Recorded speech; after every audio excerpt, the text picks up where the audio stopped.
I'm Simon King, and this is What's Wrong. Hello, everybody. And as you can tell, I'm podcasting to you live from 1974. And Yeah. Mikey Greenwood is podcasting to you from Guantanamo Bay. I'm not Yeah, sure. exactly. Yeah, I just 4 hours of waterboarding. They gave me a 5 minute break to do the podcast. So It looks a like little it. wet. They gave me a small room, and here I am. Well, you've got that. You're starting to grow an extremist beard, so that works out well. Right. Yeah. Sure beard. I got the sweat going on. It's not a lot of I gotta open this up a little bit. Yeah, you got some air. If you are listening to this podcast, you could also be watching this podcast now in Zoom. We're actually doing a Zoom podcast right now because I'm still not back in Vancouver. I'm still not at the studio. Mikey Greenwood is joining me though. The indispensable. That's what I'll call you now because I've done a few podcasts without you, and quite frankly, the indispensable Mikey Greenwood. Hey, thank you so much. Thank you so much. How's the road fucking been? You've been I've you been just everywhere. been everywhere. Yeah, I Since did I a last saw you, you traveled like to Canada, like the geographical distance of Canada. I pretty much did. I started. We did a. It's the first long tour I've been on since COVID, and I was on the OK Dope comedy tour with Nash Park and Matt Baker. Great comedians. We'll have them on the podcast for sure. Cool, Um, cool. but yeah, so we did the OK Dope tour, and we started in close to home. We started in Hope, BC, and ended in Terrace, BC, and hit I think every place in between. We did. What did we do? We did for 15, 14 shows in 11 days or something like that. And then That's insane. from Terrace, I had to drive back to Vancouver straight on Saturday. So 22 and a half hours because you had to stop in Kelowna to drop off Matt. So Holy fuck, 22 and a half hours, and you don't do any drugs. That's just straight no, work. Coffee? Do you even drink coffee? I drink coffee, yeah. And Okay. I actually indulged in the Red Bull at that point because I was like, You indulged. You went for it, eh? you can tell my voice is still a bit wonky. It's coming back, but it was we were staying in an Airbnb on a farm a couple times, and I like staying on a farm, but holy shit, I don't have allergies, but even if you don't have allergies, the farm's like, yeah, you got allergies. You got allergies now. So What farm? What city were you staying in a farm? Summerland and Terrace, Oh, you're that's staying at. hilarious, dude. The shows were good. They were almost all sold out, which was good. There was a couple that were. The heat was a factor, though. Fucking A, yeah. What was the Dude. temperature like there? Well, we did a show in Kelowna at a great place called the Rustic Reel, but it's like a garage. It's a cinder block room with a garage door. You know, one of those glass garage doors. Yeah. And then it was directly in the line of the the falling sun, and it had been there since it had been getting heat since mid afternoon, and so it was this cinder block room and then they closed the doors and they didn't open the far door, so it was Right. like 42 degrees in there. Holy And then fuck. yeah, and then I'm trying to do a show, and the problem was too the way the room was, the shape of the room, and it was cinder blocks. The sound was just oppressive. Like Oh it my would it god. would bounce even without a microphone. It bounced off even then the audience was good, but that was not what you would what you'd hope for. Holy fuck. So how did you Um, 15 shows? So what did you drive and you're doing shows that day? You're getting up, you're going the next day. Like yeah, what the that's yeah. it. Hey, just keep on going. Standard old school Canadian road comedy bullshit. So Were any towns better than the other ones? you Like know, any they were all pretty good. I really enjoyed the tour. I mean, the touring is who you're with too. So like the guys were great. So the tours was fantastic. But it really is like I think I really like Smithers because Okay. and also that gig there was fun. It was a weird little brewery and only sat about 50 because we played everything from 200 all the way down to like 50, Oh wow. depending on where we were. And the 50 seater was, I love venues like that too. Like we did a theater in Quesnel, I think the night before, the night before, and Where do you perform in Quesnel? the John Morley Auditorium, John Okay. Moberly, Yeah, yeah, the yeah. Moberly Theater, and then Sweet. yeah, Smithers was great. It was like they didn't half the people didn't know there was a show happening. They just wandered in. Ambush comedy, just Yeah, like and they loved it. So it's always good when they can catch you. I should, if anyone listening to this too, I should address too that like you could be watching this. I am in, Mikey and I are zooming, but we are still technically, well, we're not in a room. We're in a room in spirit. right? Right. Yeah. We don't, Yeah. we don't, Spirit. Right. and we do have to sort out our whole studio situation too, because when I get back from the road, which won't be for a little while yet, but when I do finally get back in town and I'm in town, I would like to kick the podcast into high gear. Yes. We're going to want some letters from you folks, and you can send yes. them www.skpodcast@gmail.com. We're slowly but surely amassing some. None of them are time sensitive. So, and then if you're, go ahead. Keep going. Keep going. No. I was just going to say, that they could be watching this on YouTube / The Citizen Strange. And I am very glad that I have somebody, because the last couple of podcasts, I did 2 podcasts by myself, and I've been talking to myself again, which I You're realized mentally decompensating a bit from it. Does it make you crazy or saner doing podcasts by yourself? There's an upwards limit of 30 minutes, I think. After that, I start to go a little bit weird. And this is, I mean, I'm back to drinking. I wasn't drinking when I was doing the ones by myself. What are you drinking there? That just looks like a generic beer. It's just a dot on a can. What is that? It's 33 acres French Blanche. Oh, very fancy. Very fancy. And you just went on tour, and to take a break from touring, you're now going to go on to Winnebago and go on another like camping tour, right? Yeah, so I'm taking a little. So between tours, I'm doing a little vacation with the Fam Jam, and I'm in the middle of finishing. So I kind of resto modded this 1970s camping trailer, and we used it last year, but I didn't quite get it finished the way I wanted. And then I need. Kind of looks like you're in it now. Yeah, well, it does. It's from this time period, so it works out really well. Cool. And so I'm in the middle of finishing that up now. So I'm basically got to be out of here on Friday, and it has to be done. And it's sure. That's a thing. It's a thing. There you go. What was the on the tour? What was like the worst night of the tour? Is there any like funny like shitty nights, shitty hotels, or Airbnb? I guess Airbnb's changed the shitty motel thing now. Airbnb was great. I mean, I love Airbnb. Yeah. I think it's great because you can end up in places like this, and but the Airbnbs were always, they always treat you really well. And, I mean, like I said, we stayed on farms a couple of times. Those were really great. And one farm we were staying on, it was like a cool little loft. I was staying there with one of the other comics, and the other guy lived in Kelowna. So we were staying there, and then there was a steam train, like a vintage steam train, one of these, tourists can pay to go on. And it was like right across the way on the mountainside. So I would look out the window of the farmhouse, and I could see this steam train, you could hear it like coming around. I was like, really fucking cool, man. That's fucking sick. I'm looking up real estate prices in Summerland. Like, I just want to live near the train. Yeah, for sure. So, hotels were, we stayed at a travel lodge that probably should have been condemned, but it wasn't. But the gigs were all good. I mean, there were a couple of gigs that were like, the problem is we were doing some gigs starting as early as 5:30. So, holy fuck. Often we're doing 2-show nights. So, which was weird for me to do a 2-show night again. And then the problem I was having was that shows were going great and everything. And then I ended up with like, I don't know, for a couple of days, I had like a strangulated voice, and I could still do my job, but I couldn't quite enjoy it. So it was like those 60% kind of, right? Yeah. Like the last show of the last night in Terrace was a bit rough because the audience, the way the stage was positioned. So the first show that we got to use the actual stage. Isn't Terrace kind of a rough town a bit? No, I don't think so. I mean, Kitimat's a bit rough, but Kitimat. Terrace seemed nice. I mean, we went to the museum and went to the farmer's market. And what I did was every show I'd make fun of the town we were in before, until basically at Terrace, I was making fun of like 11, 12 towns. So whatever it was. So it was kind of funny. So hilarious. The first 7 or 8 minutes of my act was just shitting on everywhere we've been. So that was kind of fun. But the first show in Terrace was like, I think it was like 5:30, 6 o'clock at night. And it was like, it was a Legion. So it was a lot of old folks. Right. And I thought it would suck, but it was fucking great. Old folks loved it. And then the late show, it was oversold. So it was like 120 people, but because they sold so many tickets, they had to move the stage to right across from the bar, right next to the door. And so there's no audience in front of me, audience either side of me. So yeah, so logistically, and then of course, a lot of very, very drunk people who've never been to comedy before.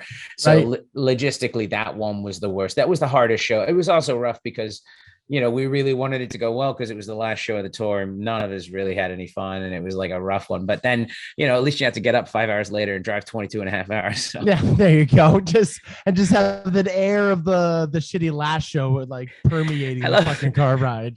I love it too. Is like people are like, oh, why would you do that? I was like, I don't know. Like, it seems like a stupid thing to do, but I had to get back. And it was like one of those things where it's like driving that many hours. It bothered me how much it didn't bother me. Like at first I thought, I must have lost my road legs. Cause even for me, that's a ridiculous drive. Like I would usually shut it down at 10 hours. But what's the other option? Spend a night in a town you don't want to be in without a show. Like, well, and that's the problem. And then also it's like, so you're getting a hotel, you're staying there. It's going to add more than 8 hours to your trip. Cause even if you only sleep 6, it's going to add 4, 2 either side. And then also it's like going to take you longer to get back. And I'm very much of that mentality. If once I'm done, I'm done. I want to go home. And so I had stuff I had to do Monday morning in town. So I had to get back. So don't have a choice. Power down, buddy. I mean, I'm not saying hours. I'm not saying I'm as cool as an astronaut, but I'm close to as cool as an astronaut. You imagine being an astronaut, you do your last mission in space and you're like, I'm done, I'm going home. And they're like, no, you got to stay up there. No, you got to stay here. There's a window. Oh, what have you been up to? What have I been fucking just doing my new job, man? Working at the Fairmont, just being a house person. House person? Just working with a lot of Filipino and East Indians. I'm the only white guy. Are you learning any languages? No, they yell. They yell at me in their language, and then they translate it after. It's and then they're polite enough to tell you what they yelled you. Yes, after. Yeah, that's nice. It's a shit show. But it's fun and like at the hotels are weird because you're working like there's 16-year-olds and there's 62-year-olds. Like there's the whole range and like Epstein's place. Exactly. I do like there's some people who've been doing my job for 31 fucking years. Like Jesus Christ. He started it at 31, stripping beds, and then 31 years. Now he gets paid like $44 an hour. He's got like 2 months worth of vacation. And like you ask them to do anything, union 62-year-old guys who've been in unions aren't doing any more than they're needed to. No, so it's no. Yeah, it's quite a scene, and you got it. Anyways, it's an adjustment. It's a day job. I'm not loving it, but just doing that. Fucking moved in, working at the hotel, drinking coffee. That's about it, man. Drinking coffee on your list of things you've been up to. They give me free coffee at work, so I'm just jacking. I like stock up on a thermos before and after work, so it's like I'm maxing that out. What have you been doing? Oh, I took a solo plane trip around the world. What have you been doing? I'm learning in gymnastics. What have you been doing? I'm drinking coffee. They give me coffee. They give me free beans and stuff. They give me free coffee there, Yeah, nothing to it. Just steady as she goes, man. My life's pretty boring without the fucking podcast. But, I know. I mean, I've missed doing the podcast, and the thing is like for people listening to this, it's a catch up version. Thank you for listening to the Simon King Only podcast. I appreciate that, or watching the Simon King Only podcast, which I had done from my home base. Secret base, and then also from I was on the road, mobile secret base. I did it from an Airbnb there, and I had other comics with me, and I wanted to do interviews with them. But the problem is by the time you get to the Airbnb after driving all that time, you really don't want to do anything. Like I was like, I got to do a podcast for these people. I feel so bad not turning anything out, but I was just so tired. I was just like, and also spending 22 hours at a car with a comic, you're burnt out of fucking conversation. What you just drove 8 hours? What are you going to talk to them about? Like, literally spent it all. Yeah, we spent 2 weeks together, and I've talked to these guys about everything possible. I know their hopes and dreams and fears. How well do you know these comics? How well do you? I always find it interesting about comedy because you're forced to go on these long road trips with often people you've never met before. Yeah, I didn't know them really well before. I mean, I'd worked with Matt, I think, once, and I'd worked with Nash once. I did a corporate.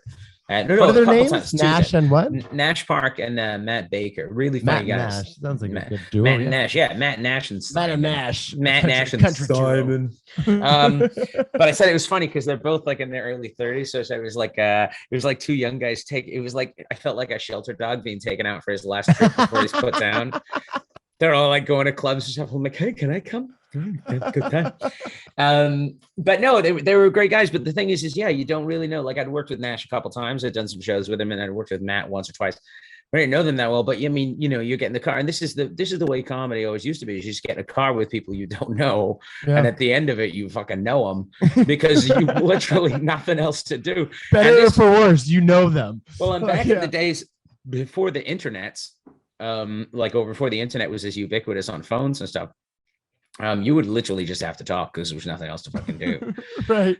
But it was nice to have people in the car. I think that's why I could handle that super long drive more easily was because I had people in the car with me.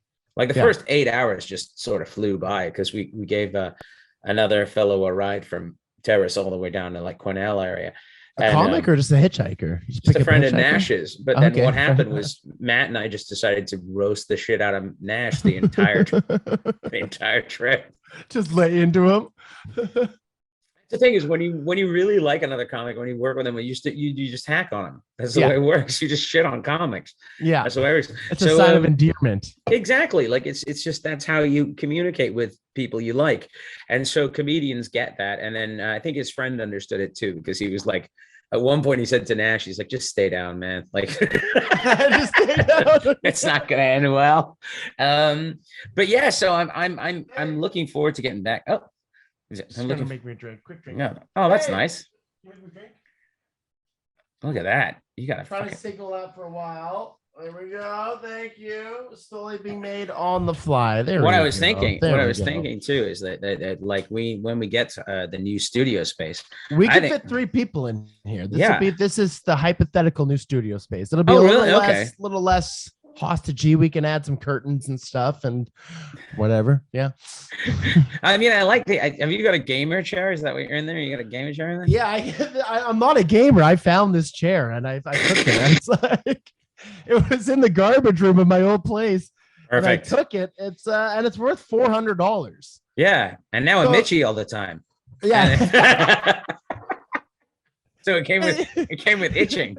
Came with itchy and a lot of crusties. A lot of crusties we had to get rid of. But it's worth it. It's worth it. It's worth. We don't know why because it's still fairly new. So we think like a girlfriend and a boyfriend got in a fight, and then she like put the chair in the garbage room as like a sign of like not thinking it get thrown away. And then she's like, he'd be like, "Where's my gaming chair?" She's like, I threw it away.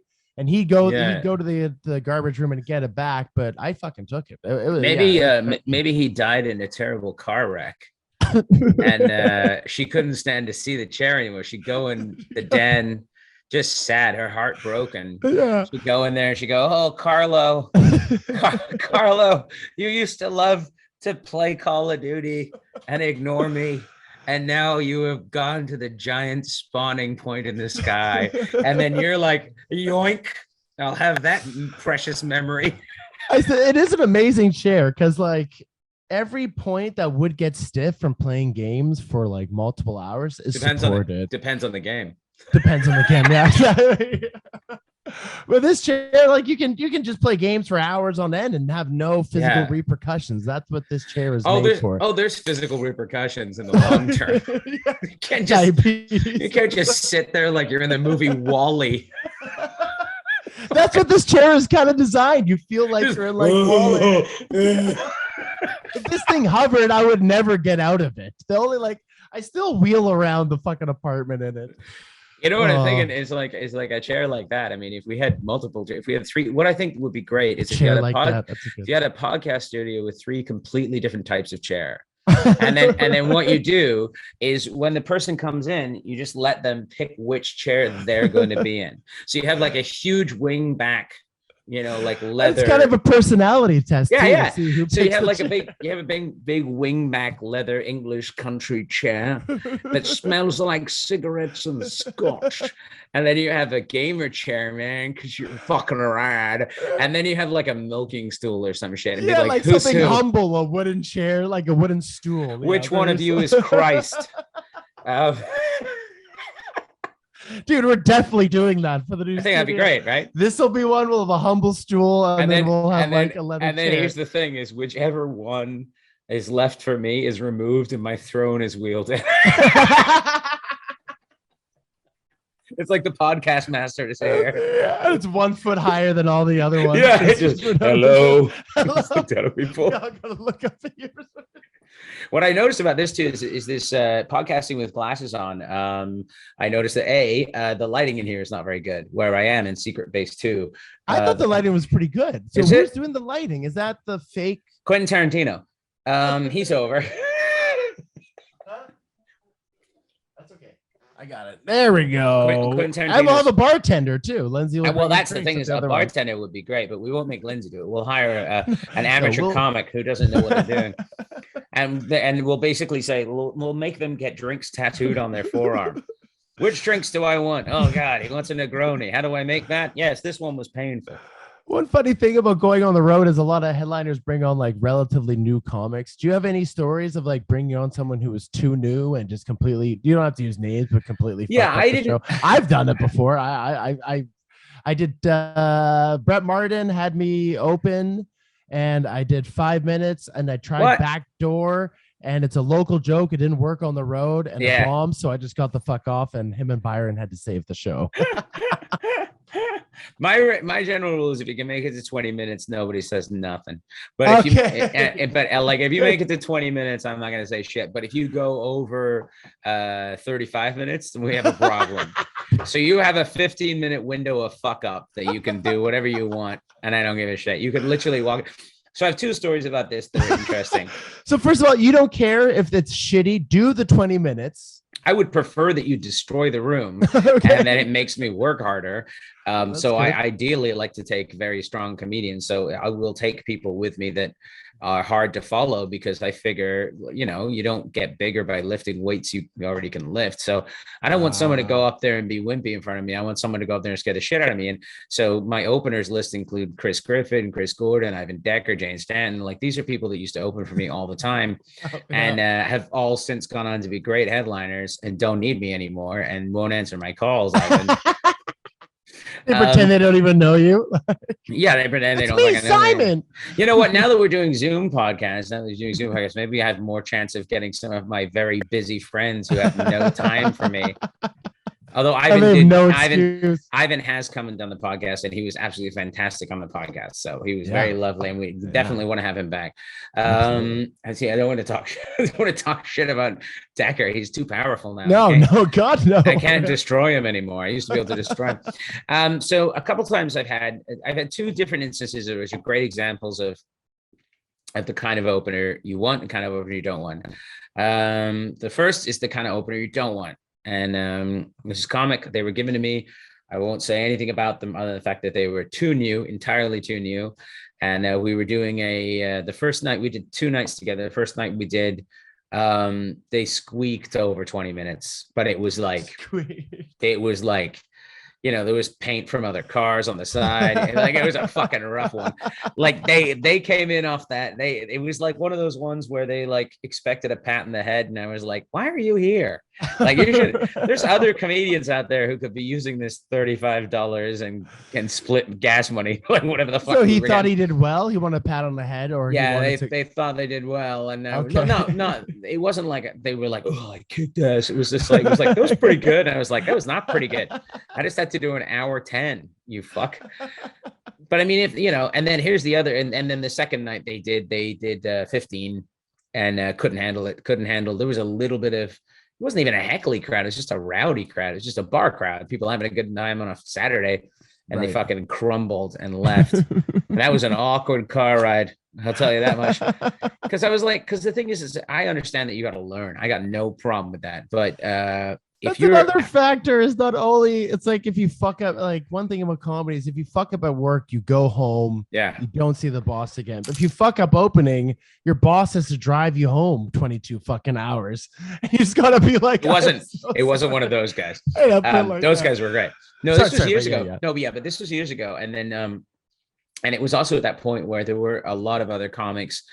This was in Alberta. So there are other comics who, and those scenes at that time were more than capable of doing this time and did not get the work. And so what bothered me was that this person had, from what I gather, had cajoled the bookers to try and get work, and then was not Cajoled. capable. Great word. Cajoled.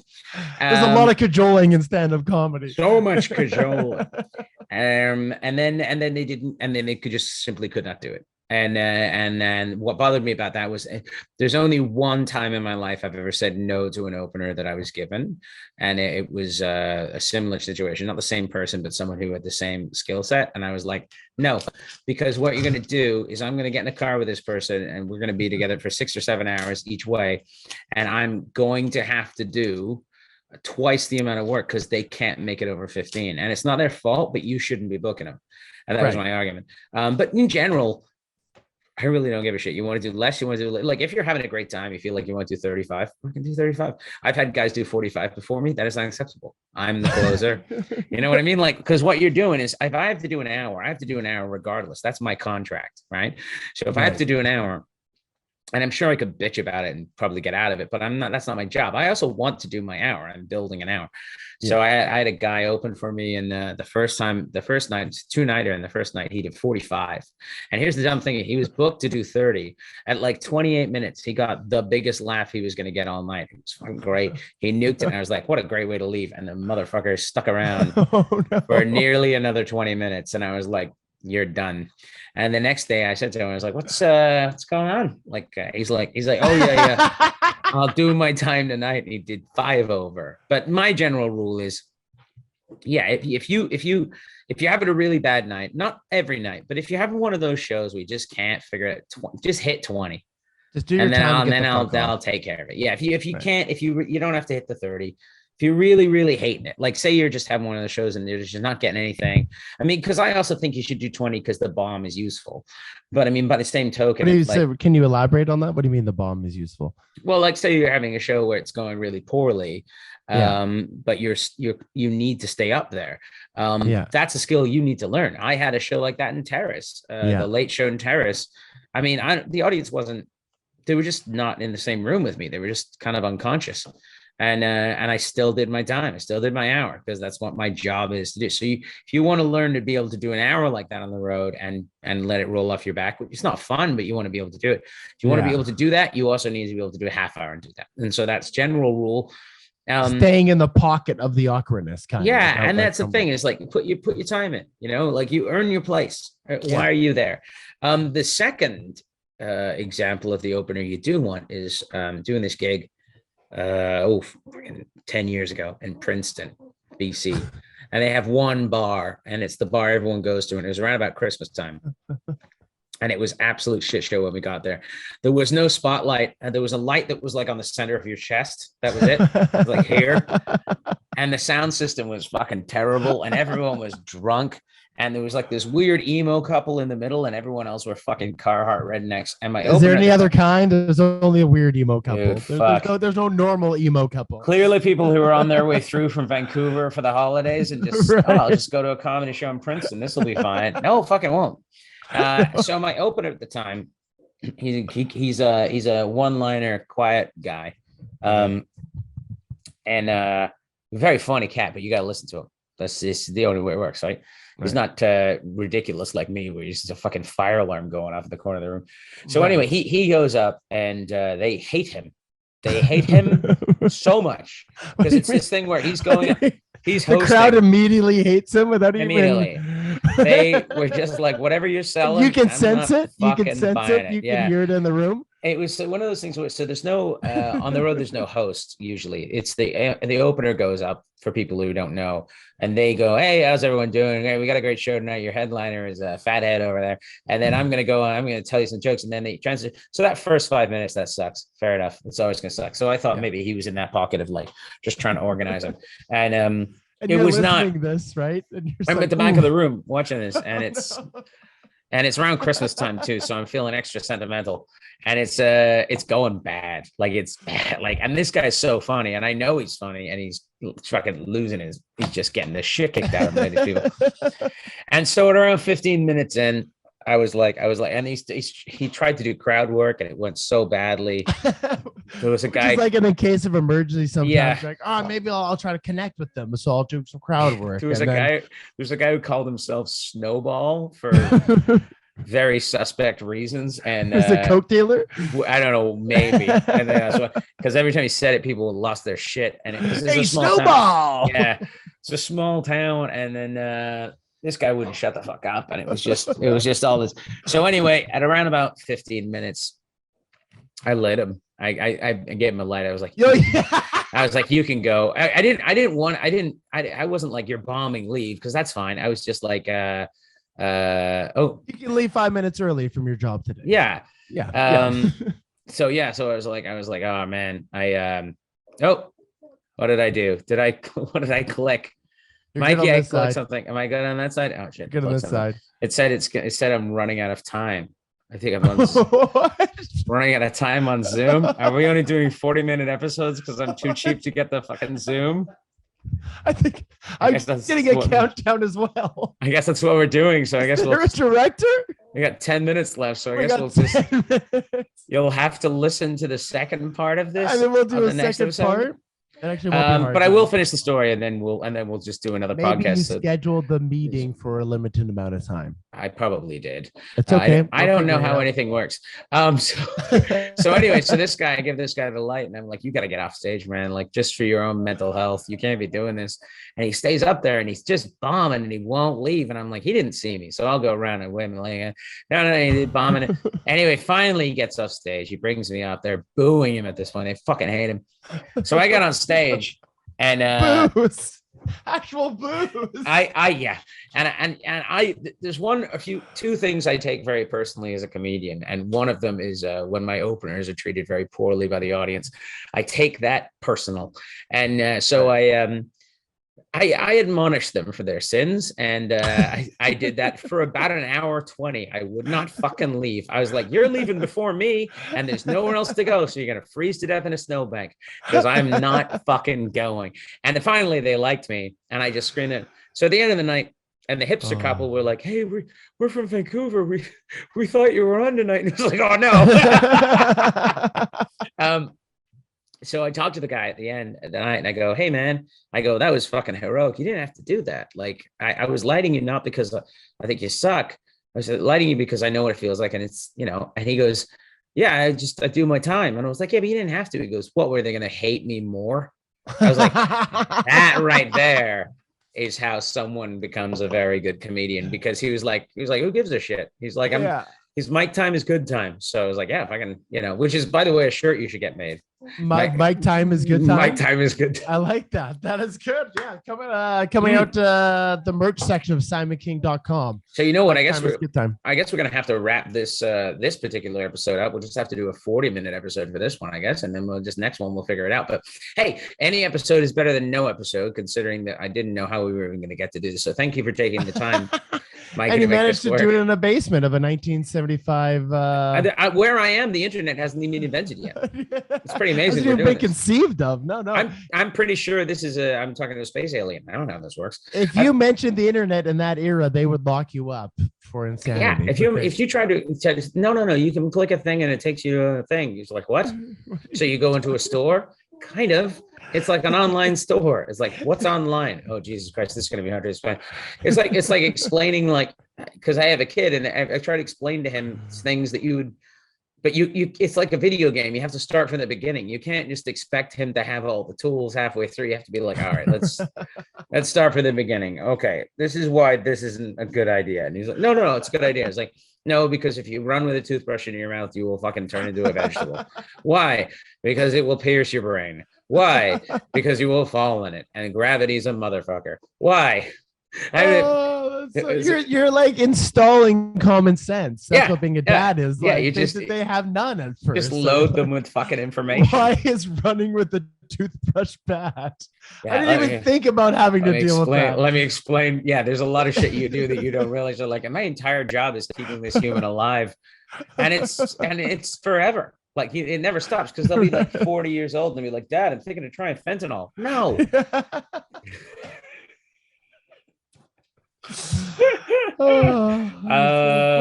Let's do another one. Let's do a Patreon one, and then we can do our randoms on the Patreon one. Okay. Okay. So I know that I didn't do a Patreon last month because I've been traveling. It's been very, very difficult, hectic. But if you're listening to this and you are patreon.com/This Is Simon King subscriber, we'll do the next episode. We'll do a half-hour episode. We'll do some Patreon questions, and then maybe Mike and I will do another episode together for next week. I don't know what's going to happen. We don't fucking know. Who knows? We got it. We got Zoom going. It's just nice to chat with Mikey. So it's nice to chat with you. I don't really need you people listening. I mean, sure, if you want to. I've got my glasses on and it's all and it fun doesn't even the technology is so good. It actually, I thought you were actually showing off your new the vintage Winnebago. Do you think if I had a place like this, we wouldn't be podcasting from here all the fucking time?